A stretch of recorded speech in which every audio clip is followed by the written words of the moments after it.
ಇದ್ದಾರೆ. ಕಸ್ಟಮರ್ ಇಲ್ಲ ಅಂದ್ರೆ ಅದು ಒಂದು ರೇಟ್ ಹಾಕ್ಬಿಡ್ತಾರೆ. ನಿನ್ನೆ ಕನಕಾಂಬರ ಒಂದು 1200 ಹಾಕಿದ್ರು. ಮಲ್ಲಿಗೆ ಹೂವು ಒಂದು 800 ಐಸ್ ಮೊಗ್ಗು ಚೆನ್ನಾಗಿರೋದು ಮೊಗ್ಗು 1000 ರೂಪಾಯಿ ಹಾಕಿದ್ರು. ಆಮೇಲೆ ಒಂದು 5 ಗಂಟೆ ಮೇಲೆ 400-500 ಹಾಕ್ತಾ ಇದ್ದಾರೆ ಕೆಜಿ. 1000 ಹೆಂಗೆ 400-500 ಹೆಂಗೆ ಹಂಗೆ ಹಾಕ್ತಾ ಇದ್ದಾರೆ. ತಗೊಂಡು ಹೋಗಿರೋರು ಬಡವರು ಏನು ಮಾಡೋದು? 1000 ರೂಪಾಯಿ ತಗೊಂಡು ಹೋಗಿರೋರು 80 ರೂಪಾಯಿ ಮೊಲ ಅಂದರೆ ಕಸ್ಟಮರ್ ಯಾರು ತಗೊಳ್ಳಲ್ಲ. 500 ರೂಪಾಯಿ ತಗೊಂಡು ಬಂದಿರೋರು 30 ರೂಪಾಯಿ ಮೊಲ 50ಕ್ಕೆ 2 ಮೊಲ ಕೊಡ್ತಾರೆ.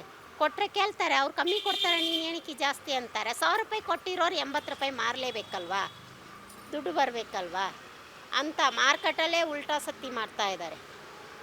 50-60 ರೂಪಾಯಿ ಆಗಿದೆ. ಒಂದು 6 ತೊಗೊಂಡ್ರೆ ಮುಂಚೆ 100 ರೂಪಾಯಿ ಇತ್ತು, 110 ರೂಪಾಯಿ ಆಗಿದೆ. ಅದು ಸ್ವಲ್ಪ ರೇಟು ಸ್ವಲ್ಪ ಜಾಸ್ತಿ ಆಗಿದೆ. ಹಂಗೂ ಬಿಡಿದ್ರೆ ಒಂದು 2 ಮೊಳ ಹಾಕೋರು ಒಂದೊಂದು ಮೊಳ ಹಾಕ್ಕೊಂಡು ಹಬ್ಬ ಮಾಡಿಕೊಂಡು ಜನ ಇದು ಮಾಡ್ಕೊಂಡಿದ್ದಾರೆ. ಹೋದ ವರ್ಷಕ್ಕೆ ಈ ವರ್ಷಕ್ಕೆ ಒಂದು 20% ಜಾಸ್ತಿ ಆಗಿದೆ. ಒಂದು 20% ಜಾಸ್ತಿ ಆಗಿದೆ ಹೂವು ಹೋದ ವರ್ಷಕ್ಕೆ ಈ ವರ್ಷಕ್ಕೂ. ಸ್ವಲ್ಪ ಮಳೆ ಬಂದ್ಬಿಡ್ತು ಮೊನ್ನೆ, ಮಳೇಲಿ ಸ್ವಲ್ಪ ನೆಂದು ಸ್ವಲ್ಪ ಹೂವು ಸ್ವಲ್ಪ ಹಾಳಾಗಿದೆ. ಇರೋ ಹೂವನೇ ಸ್ವಲ್ಪ ರೇಟ್ ಜಾಸ್ತಿ ಮಾಡಿ ಮಾರ್ತಾ ಇದ್ದಾರೆ. ರೇಟು ತುಂಬ ಜಾಸ್ತಿ ಐತೆ. ಹೂವು ಮೇಲೆ ಯಾವಾಗೂ ಸಾಮಂತಿಗೆ 100-150 ರೂಪಾಯಿ ಇರೋದು ಕೆ ಜಿ, ಇವಾಗ 200-300 ರೂಪಾಯಿ ಐತೆ. ಮಲ್ಲಿಗೆ ಹೂವು 1200 ರೂಪಾಯಿ ಐತೆ ಕೆ ಜಿ. ವ್ಯಾಪಾರ ಆಗೋ ಟೈಮಲ್ಲಿ ಮಳೆ ಬಂದೈತೆ. ಲಾಸ್ ಏನು ಮಾಡೋಕ್ಕಾಗಲ್ಲ, ಲಾಸು ಲಾಭ ಎರಡೂ ಐತೆ. ಹೋದ ವರ್ಷಕ್ಕೆ ಈ ವರ್ಷಕ್ಕೆ ತುಂಬ ರೇಟ್ ಐತೆ. ಕೇಳಿದ್ರೆ ಈ ಪೆಟ್ರೋಲ್ ಇಲ್ಲ, ಅದು ಇಲ್ಲ, ಡೀಸೆಲ್ ಇಲ್ಲ ಅಂದ್ಬಿಟ್ಟು ಟ್ಯಾಕ್ಸ್ ನಮ್ಮ ಮೇಲೆ ಹಾಕ್ತಾವ್ರೆ. ಬಂದಿದ್ದು ಲಾಸೇ ನಮಗೆ. ನಿನ್ನೆ ಸಾಯಂಕಾಲ ಬಂದಿದ್ದು ನಮ್ಗೆ ಲಾಸೇ. ಈ ಕಡೆ ಕಸ್ಟಮರ್ ಸೇಲ್ಸ್ ಅದೇ ಪರವಾಗಿಲ್ಲ, ಆದರೆ ಐಟಮ್ ಬಿಸ್ನೆಸ್ಗೆ ಬಂದ್ಬಿಟ್ಟು ಇಲ್ಲಿ ಕಮ್ಮಿನೇ. ಹಬ್ಬದ ವ್ಯಾಪಾರಕ್ಕೆ ಹೂವು ರೇಟು ಸ್ವಲ್ಪ ಜಾಸ್ತಿ ಆಗುತ್ತೆ. ಏನಂದರೆ ಹಬ್ಬ ಅಂದರೆ ಎಲ್ಲರಿಗೂ ಬೇಕು ಹೂವು. ಮನೆಗೂ ವ್ಯಾಪಾರಸ್ಥರು ತುಂಬ ಜನ ತೊಗೊಂಡು ಹೋಗ್ತಾರೆ, ಮನೆಗೂ ಬೇಕಾಗುತ್ತೆ. ಅದರಿಂದ ಸ್ವಲ್ಪ ಜಾಸ್ತಿ ಆಗುತ್ತೆ ಬೆಲೆಗಳು.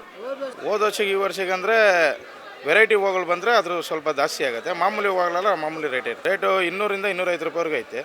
ಮಾಮೂಲಿ ಟೈಮಲ್ಲಿ 100 ರೂಪಾಯಿಂದ 120, 160 ಅಷ್ಟೇ. 100 ರೂಪಾಯಿ ಜಾಸ್ತಿ ಆಗಿದೆ ಕೆ ಜಿಗೆ. ಸಾಮಂತಿ ಮಲ್ಲಿಗೆ 800-1000 ರೂಪಾಯಿ ಐತೆ ಮಲ್ಲಿಗೆ. ರೇಟ್ ಈ ವರ್ಷ ಎಲ್ಲ ಡೌನು, ವ್ಯಾಪಾರ ಏನಿಲ್ಲ. ನಿನ್ನೆ ಹಬ್ಬದ ದಿನ ಅಂತ ಒಂದು 500-600 ಮಾಡ್ತಾರೆ. ಇವಾಗ 300 ರೂಪಾಯಿಗೆ ಹೂವು ಹೋಯ್ತಲ್ಲ ಕೆ ಜಿ. ವರ್ಷಕ್ಕೂ ಈ ವರ್ಷಕ್ಕೂ ಅರ್ಧ ಡೌನ್ ಇದೆ. ವ್ಯಾಪಾರ ಡೆಲ್ ಆಗಿದೆ. ಹೊರಗಡೆ ಪಾರ್ಕಿಂಗ್ ಏನು ಇನ್ನೂ ಓಪನ್ ಮಾಡಿಲ್ಲ. ಪಾರ್ಕಿಂಗ್ ಇಲ್ಲದ ಕಾರಣ ಎಲ್ಲ ವ್ಯಾಪಾರ ಡೌನ್ ಇದೆ. ಇವತ್ತು ಫುಲ್ ಡೌನು. ನಿನ್ನೆ ಕೆ ಜಿ 700, 800, 600 ಇತ್ತು. ಇವತ್ತು 300 ರೂಪಾಯಿ ಕೆ ಜಿ ತೊಗೊಳ್ಳೋರಿಲ್ಲ. ಎಲ್ಲ ಹಬ್ಬಕ್ಕೆ ಊರಿಗೆ ಹೋಗ್ಬಿಟ್ಟಿದ್ದಾರೆ. ವ್ಯಾಪಾರ ಒಂದೂ ಇಲ್ಲ. ಅಂದರೆ ಈ ವರ್ಷ ಅಂದರೆ ಬೆಳಗ್ಗೆ ಟೈಮ್ ಮಾತ್ರ ಬೆಲೆ ಜಾಸ್ತಿ ಇರುತ್ತೆ. ಆರ್ಡ್ರ್ ಗಿರಾಕಿಗಳು ಅದು ಇದು ಎಲ್ಲ ಇರುತ್ತೆ, ಅದರಿಂದ ಬೆಲೆ ಜಾಸ್ತಿ ಇರುತ್ತೆ. ಮಧ್ಯಾಹ್ನ ಟೈಮು ಹೋದಂಗೆಲ್ಲ ಒಂದು ಸ್ವಲ್ಪ ಬೆಲೆ ಕಮ್ಮಿ ಆಗ್ತಾ ಇರ್ತದೆ. ಆದರೆ ಬೆಳಗ್ಗೆ ಟೈಮ್ ಮಾತ್ರ ಬೆಲೆ ಜಾಸ್ತಿ ಇರ್ತದೆ. ಇವತ್ತು ಕಮ್ಮಿನೇ. ನಿನ್ನೆ ಎಲ್ಲ 800, 700, 600 ಇತ್ತು. ಇವತ್ತು ವ್ಯಾಪಾರ ಕಮ್ಮಿ ಮಾಡ್ತಾರೆ. ಹೊರತನೇ ಎಲ್ಲ ಗಿರಾಕಿಗಳು ಯಾರೂ ಹಾಕೋದಿಲ್ಲ. ಅದರಿಂದ ಇವಾಗ ಏನಾಗಿದೆ ಕಮ್ಮಿ ಆಗಿದೆ. ನಿಮಗೆ ಹೋದ ವರ್ಷ ಐಟಮು ಜಾಸ್ತಿ ಬರ್ತಾಯಿತ್ತು. ಬೆಳಗ್ಗೆ ಟೈಮು ಬೆಲೆ ಜಾಸ್ತಿ ಇತ್ತು, ಮಧ್ಯಾಹ್ನ ಕಮ್ಮಿ ಆಗೋದು. ಕೆ ಜಿ 300 ರೂಪಾಯಿ ಇದೆ. ಇನ್ನು ಟೈಮ್ ಹೋದಂಗೆಲ್ಲ ಡೌನ್ ಆಗ್ತಾ ಇರ್ತದೆ. ಡೌನ್ ಅಂತಂದರೆ ಲಾಸ್ಟ್ 200 ರೂಪಾಯಿ ನಿಂತ್ಕೊಳ್ಳುತ್ತೆ.